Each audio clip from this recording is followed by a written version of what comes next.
Dito po pala kayo, Mayor? Walang anuman ho. Ako po ay na bisita lang. Gusto ko pong ma-meet po si Tekram. Andiyan po ba siya? Papa-schedule lang natin, Mayor, kasi alam niyo naman busy ang ating ano eh. Hindi. Mayor po to. Huwag niyo po itong... Hindi po, i-ano ko po agad. Ipa-priority natin. VIP po kayo eh. Hindi. Isipin mo, nag-suit ako ng ganitong formal tapos hindi ko lalabasan ni Tekram. Hindi po, lalabas po siya. Dahil kayo po dumating. Maiba po ako, Mayor. Kamusta po yung pa-project natin dun sa kalsada? Kasi ang dami na pong nagre-reklamo eh. Marami pong na-aksidente. Ano po ba nangyayari, Mayor? Kinulang yung budget. Ganun po ba? Medyo sa susunod na bago mag-eleksyon, pupundohan ko yan. Bago eleksyon? Oo. Next year pa yun, Mayor. Baka naman pwede na natin gawa ng parang kasi baka makalimutan ng mga botante kasi. Kailangan bago isang linggo boto, doon pupuntuan na namin. Gagawin na namin bigla-bigla pag kailangan ipapangako muna kasi yun sa mga kababayan natin bago natin ano po, Mayor, ano na lang siguro, Mayor, dahil napapanood po tayo. Ano po yung gusto nyong mensahe dun sa mga kababayan natin na nagrereklamo sa mahal ng bigas? Tungkol sa bigas, may proyekto po ba tayo? Meron tayo sa 2025 din lalabas din yung murang bigas. Murang, magkano na lang po, Mayor, ang bigas? Babawas siguro tayo ng, hindi naman siguro mga 21 pesos. Mura na po yun. Basta ipoton nyo lang ako, gagawin ko 21 pesos. Mayor, may naalala ko may pinagawa kayong project dun sa kailan lang yun, nakarambuan, ba't sira na? Hindi. Nag-crack na agad yung kalsada. Lumindol, hindi mo alam nun? Lumindol. Lumindol nun. Attitude 0.6 yun. Attitude. May attitude pa. Doon sa mismong kalsada, doon lang yung lindol. Kaya hindi nyo naramdaman siguro yun. Mayor, yung meron pa isang project nandun pa yung mukha nyo eh. Yung malapit doon sa Patubig, bumagsak na ganon. Nabaka tuloy yung mga tao dun sa barangay na yun. Ano bang nangyari doon, Mayor? Ano po bang paliwanag doon? Ando ba yung mukha ko doon? Na-tsunami ba doon? Oo, duman si Alpaap. Yung alisus na malaki, yung gumaganon. Doon, nasa pool. Kaya, hindi ko kasalanan yun. Kasalanan lang yun. Kalikasan. Mayor, yung eskwela na nakalagay din yung mukha nyo doon, hindi pa tapos eh. Puro puro tambak pa lang. Pero magdadalawang taon na yung Mayor eh. Nandun din yung mukha niya. Ano bang nangyari doon, Mayor? Para naman... Hindi, kinulang din ng budget pa yun. Kinulang din. Sa rin gagawin din yan pag yung nanalo uli ako. Tutuloy ko yun. Tutuloy? Oo. Kaya iboto nyo po ako uli sa 2025. Yung pong hindi po natapos, tatapusin natin yan. Mayor, yung mga senior din nagre-reklamo. Di pa daw nila nakukuha yung kanilang ayuda ngayong Pasko. Kasi kinuha kasi nila yung pondo, kaya nakuha din. Medyo natapyasan. Kaya iiritin ko yung mga matataas na katungkulan na ibalik nila. Pero Mayor, nakita nung mga informante natin, marami kayong bagong sasakyan at saka pinagpapawisan ako. May mga bago kayong sasakyan na parang bagong-bago lang po. Tsaka pag may convoy po kayo, parang mahina yung 10 na mga Raptor. June, baka oras na kasi. Ay, gano'n po. Sorry po. Pasensya na po. Lahat ng mga mo gagawin ko yan. Sige po. At tsaka ko na po itatanong yung mga... Ang dami ko pa pong nakalista ho na concern. Mayor, maiba ako. Ba't parang may putik pa dito sa tenga? Hindi. Alam mo naman ako... mahilig kasi ako sa farm. Lumulusong din kasi ako sa mga putikan. Masipag po pala kayo, Mayor. Masipag. Kung ako lang siguro lahat ng mayor katulad ko, wala pong problema sa Pilipinas. Yan ang lugar. Alam mo, Yun, ganun. Sige, Mayor, at tatawagin ko na Parang po ikaw si Sir Tek Tegram. Jun. Ikaw si Tek Ay, opo, kapatid po ako ni Pumayat ka. Ba't kasi ang taba-taba mo? Nagpa-challenge Tsaka ang po tiyan kasi. mo, alam ko ang tiyan mo kasi. Ganun po. Oo, ang laki. Hmm. Ba't ngayon parang pumugi ka? Parang bumata ka. Ay, salamat, Mayor. Iboboto ko po kayo sa halalan. Ay, asahan ko yan. Pati po yung buong pamilya ko. Oo, sige, salamat ah. Ipopromote ko po kayo sa Katekram sa darating po na eleksyon. Oh, Iboto po natin, wala pong katulad, masipag at maaasahan ang ating pong Mayor Jolly. Mayor Jolly Vlog. Sige Sige po, Mayor. Tek Jun, Opo. salamat po sa... Hintayin ko po yung project ha. Kasi po, Ayusin natin yan bago, bago Talaga. magkabutuan. sige po. Ayan, thank you. Hello po mga ka-Jolly Vlog. Ayan, at don't forget po to subscribe and click the notification bell. Ayan, bilang ating pagmamahal sa ating Kuya Teklit. Promote na rin natin, baka may mga kamag-anak tayong katekram na hindi pa alam na meron na tayong Jolly Vlog channel. Kung gusto nyo po ng entertainment, katatawanan, medyo gusto nyo mabawasan ng stress dahil yung mga video natin kasi medyo seryoso tsaka meron tayong entertainment channel. Yan na nga ang ating Jolly Vlog channel. So, ayan. At Paano?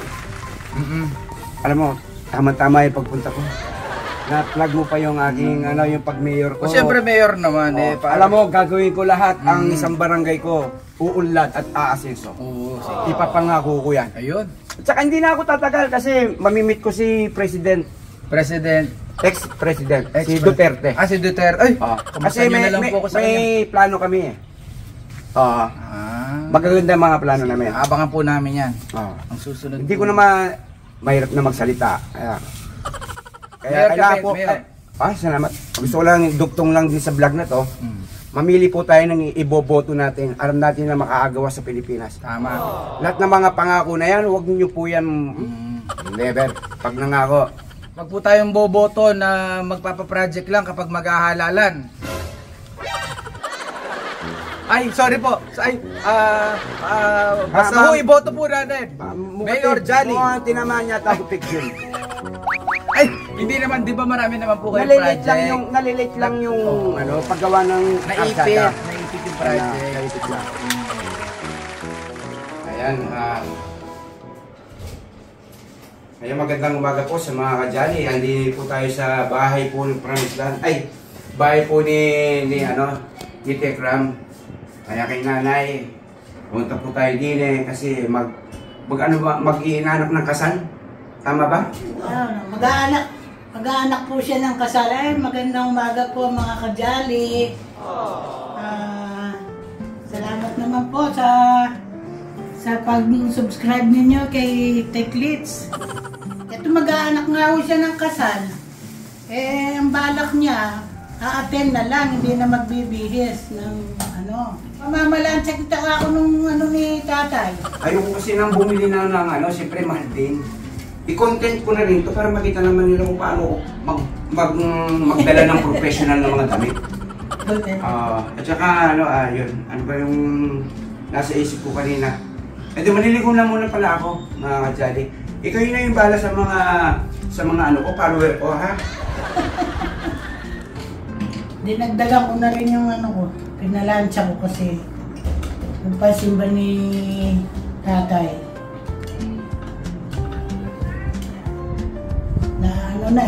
Ano na ngayon, mga pang-7 gabi ng simbang gabi. Naubusan ng si tatay.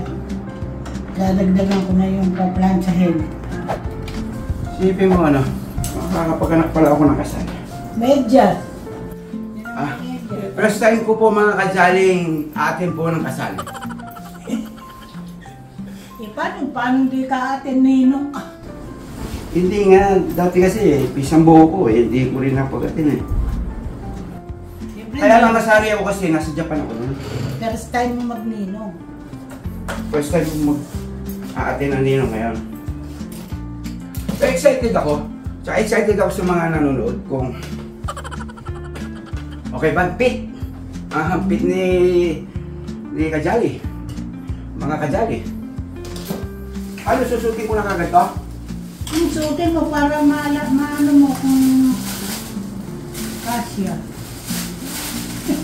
Ba't parang mayroon pang pagpipilian na? Amerikana. Ha? Amerikana. Pag hindi kasi ito yung Amerikana, susundin. Baka naman akala nila ako yung ikakasal naman. Kung Amerikana susutin ko. O yung mga yung iba kasi nagkuhan. Mayroong... Hindi, sana hindi natin. At saka sa wakas nalinis yung mga kuko ko. Para pagkaganyan. Medyo... Alisin po tayo, alisin po natin yung bitones. Hindi natin isuot. Saan lang? Sarang. Ba, sakto. Wah, kabagay mo pala. Kabagay mo pala nakaganyan na ayaw mo nagbibihis ng ganyan. Siyempre, nanay ko kayo. Wala kayo sasabihin hindi bagay. Aba, makikita ka ni Janet niyan eh. Tama, yun ang ano, mga... Medyas. Diyan ang medyas, mamili ka rin. Aba, complete kayo yun na. Tala akong dala medyas. Nakatikim din ng linis ang kuko ko. Sige pa ako sa sapato. Mukhang masikip pa. Kasi ba?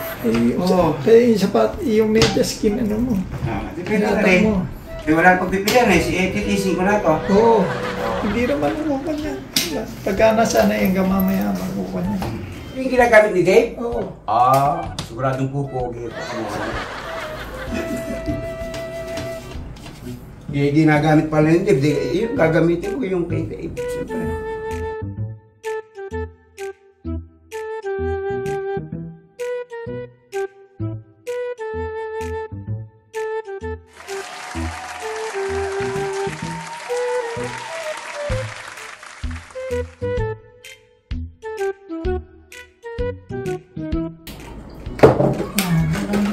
Pantay na.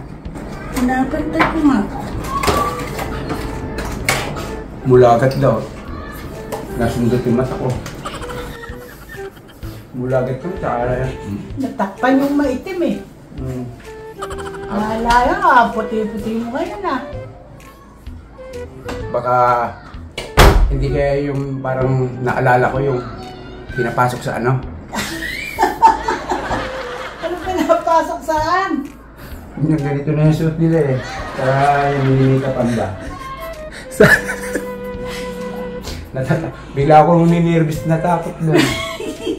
Ikaw talaga.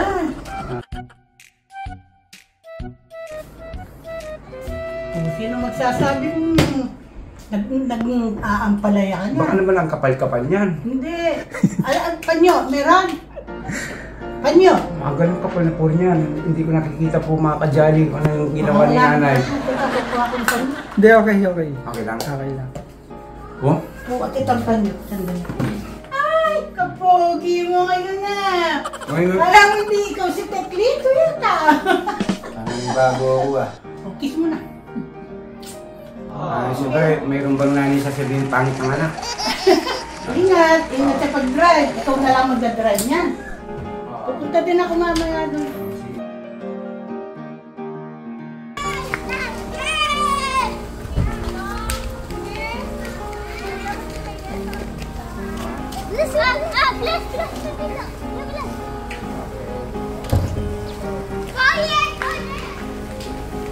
Maraming salamat po sa mga nagmamahal at nagtitiwala po sa inyong likod na si Teklito. Kaya ang inyong likod naman, gagawin po ang lahat para po may pisaan ang inyong pong lungkot at mga stress. Yan na po naman po ang dapat sa buhay eh. Ano man problema, isang tabi natin yan. Huwag po natin yan dinidibdib. Lagi po natin iniisip, positibo sa buhay, at mangarap. At hindi na po naman masamang mangarap. Basta't po tayo gumagawa ng mga mabubuti at ang kapalit naman nun, kaputian din.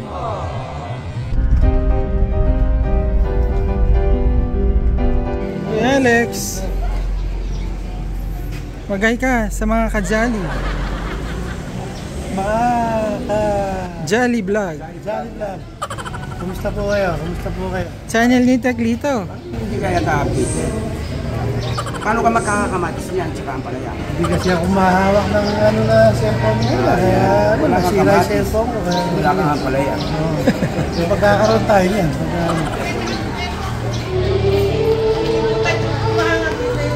Baka matusok yung dibdib ko niyan.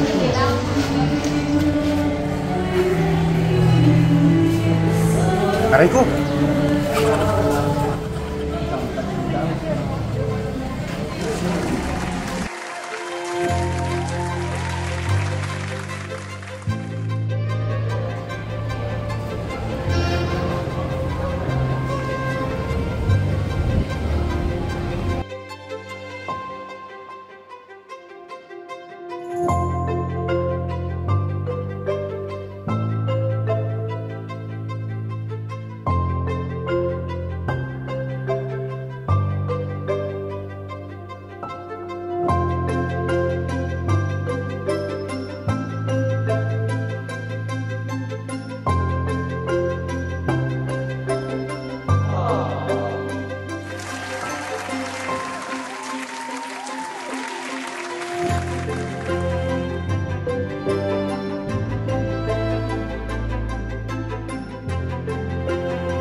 Hmm.